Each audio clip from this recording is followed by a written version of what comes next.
जी अस्सलाम वालेकुम। मैं आपके सामने दिल्ली से एक बार फिर ऐमन रिजवी। और जैसे आपने देखा है कि इस वक्त इंटरनेशनल अगर कुछ चीज़ वायरल हो रही है तो वो हमारा संसद वायरल हो रहा है, जहां पर आज अमित शाह के ऊपर ज़बरदस्त तरीके से ये जो बिल है ना, ये इस तरह करके बिल फाड़ के फेंका गया। ये भारतीय जनता पार्टी, जैसे आप जानते हैं, या तो ये नेम चेंजर है, कोई भी स्टेट होगी, कोई भी इलाका होगा, उसका नाम बदल देंगे, या फिर ये संविधान चेंजर है, ये संविधान ही चेंज कर देते हैं कि बस हमें आसानियां हों। तो आप देखिए कि हमारे मुल्क के तड़ीपार जो गृह मंत्री बनकर बैठ गए हैं, वो एक संविधान लेकर आए। उन्होंने कहा कि संविधान संशोधन करते हैं, और वो 130 उसका नाम रखा कि इसके तहत अगर किसी भी मुख्यमंत्री को, किसी भी नेता को, किसी भी विधायक को, किसी भी बंदे को जो सरकार से जुड़ा हुआ है, वो 30 दिन अगर जेल में रह लेता है तो उसकी सदस्यता रद्द कर दी जाएगी। कितने मासूम हो। और इसमें ये भी ऐड कर दिए चाहे वो प्रधानमंत्री भी हो। हाय अल्लाह, इस मासूमियत पे कौन ना कुर्बान हो जाए, है ना। बेवकूफ़ समझ के रखा है। आपको पता है कि जिस वक्त गुजरात के दंगे प्लान करे गए थे और इन लोगों पर सज़ाएं तक हो गई थी, और कहा गया था कि ये लोग हैं, और ये जो अमित शाह जिनको गृह मंत्री बना दिया गया, ये तड़ीपार थे। जब इन्होंने वहाँ पर फेक एनकाउंटर करे थे तो इनको तड़ीपार करा गया था, वहाँ से निकाला गया था। तो तब तो आपने सज़ा की डिमांड नहीं करी, आप तो खुद मुजरिम है। अभी ये देखिए कि ये हौलाए बौलाए हैं संसद में, जहाँ पर डिस्कस होना चाहिए, आप नहीं डिस्कस कर रहे हैं। आप बिहार का डिस्कस नहीं कर रहे हैं। बिहार में जो 65 लाख वोट आप डकार गए, और आप कह रहे हैं कि 22 लाख लोग मर गए, उनका डेटा नहीं दे रहा है, कब मरे, कैसे मरे, कौन गया, क्यों मरे, कुछ नहीं बता रहे, है ना। आप मणिपुर पर चर्चा करने को तैयार नहीं है, जो 1 साल से भी ज़्यादा हो गया वो बर्बाद हो रहा है। वहाँ पर आप सेना भेजने को तैयार नहीं, ताकि वहाँ पर अमन हो सके, ठीक है।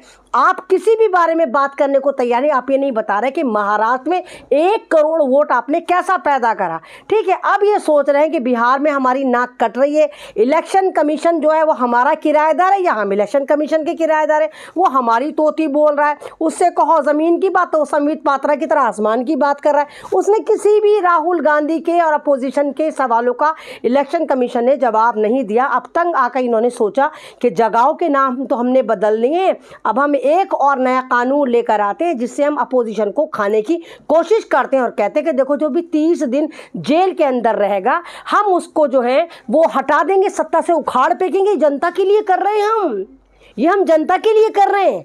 आपको याद होगा कि उत्तर प्रदेश में गाजीपुर के एक विधायक हैं मुख्तार अंसारी, उन्होंने अपनी ही स्पीच में, जब विधायकी के इलेक्शन चल रहे थे, एक स्पीच दी थी, और उनकी स्पीच को ज़बरदस्त तरीके से उसे मसाले लगा के कहा कि हेट स्पीच है, और ज़बरदस्त तरीके से, क्योंकि सत्ता इनके 2 साल की सज़ा निर्धारित करी और उनको हटा दिया कि जी ये हेट स्पीच दे रहे थे, अब ये 2 साल की इनको सज़ा हो गई, अब ये विधायक नहीं रहेंगे।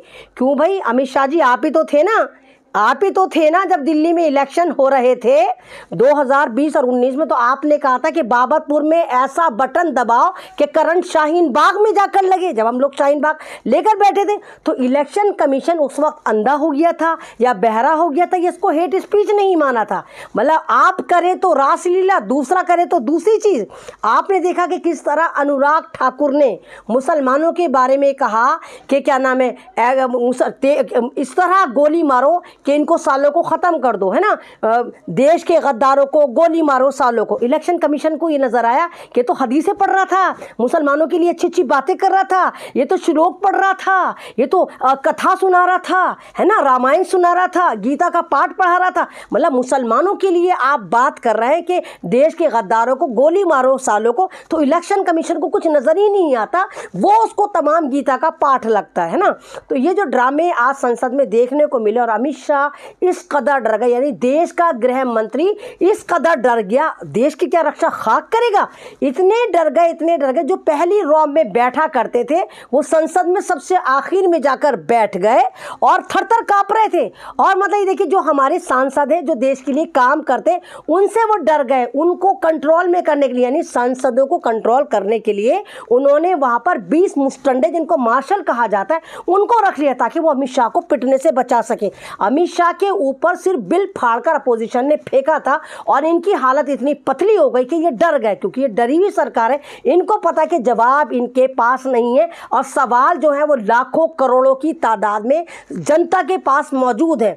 तो इनको ये लग रहा है कि अब हमारे पास जो बैसाखियाँ हैं, चंद्रबाबू नायडू हैं, बिहार में नीतीश कुमार हैं, हम उनका टेटवा टाइट कर देते हैं, हम ऐसा कुछ लेकर आ जाते हैं और हमारा अगर ये बिल पास हो जाता है तो सबसे पहले हम पेच टाइट करेंगे नीतीश कुमार का, ताकि वो हमारे साथ सरकार ना बनाए, जेल में चला जाए। हम कहे भाई अगर तुम जेल से बाहर होते तो हम बना लेते। और दूसरा हम कर देंगे चंद्रबाबू नायडू का।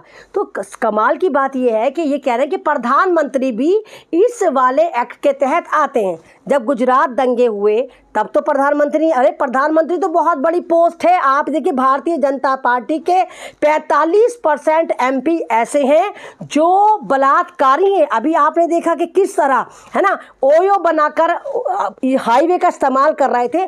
भारतीय जनता पार्टी का ही नेता किस तरह अश्लीलता फैला रहा था हाईवे के ऊपर, सेक्स कांड में पकड़ा गया था। कोई कार्रवाई नहीं हुई क्योंकि भारतीय जनता पार्टी है, इनके पास ऐसे ऐसे डिटर्जेंट पाउडर है कि वॉशिंग पाउडर बीजेपी डालते ही सब नीट क्लीन और तमाम के तमाम पवित्र हो जाते हैं। ये बलात्कार भी करते हैं तो संस्कारी कहलाते हैं। आपको पता होगा बिल्किस बानो के कातिल को इन्होंने किस तरह 15 अगस्त वाले दिन रिलीज़ कहा और कहा कि नहीं जी वो तो संस्कारी हैं। तो ये देश किस दिशा में जा रहा है, आपको बेवकूफ़ बनाया जा रहा है। कह रहे हैं कि जी हम प्रधानमंत्री पे एक्शन लेंगे। पहले आप पूछें, अपोजिशन पूछे कि एक बीजेपी के किसी नेता का, किसी MLA का, किसी विधायक का एक ऐसी FIR दिखा ली या उनकी सदस्यता रद्द दिखा दी जिन पर आपने कभी भी कोई कार्रवाई करी हो। बीजेपी के ऊपर तो कोई कार्रवाई होगी नहीं क्योंकि आप बैठे सत्ता में, आप बैठे तोड़ मड़ोड़ आप कर देते हैं, चीज़ों को गायब आप कर देते हैं। तो ये अपोजिशन को खाने की तैयारी ही चाहते हैं कि अपोजिशन को बिल्कुल मलिया मेट कर दें। इलेक्शन कमीशन इनका गुलाम, ED इनकी गुलाम, CBI इनकी गुलाम, पुलिस महकमा इनका गुलाम और तो और जुडिशरी भी इनकी गुलाम। तो जब सारे गुलाम पैदा हो गए तो अब बचा कौन? अपोजिशन।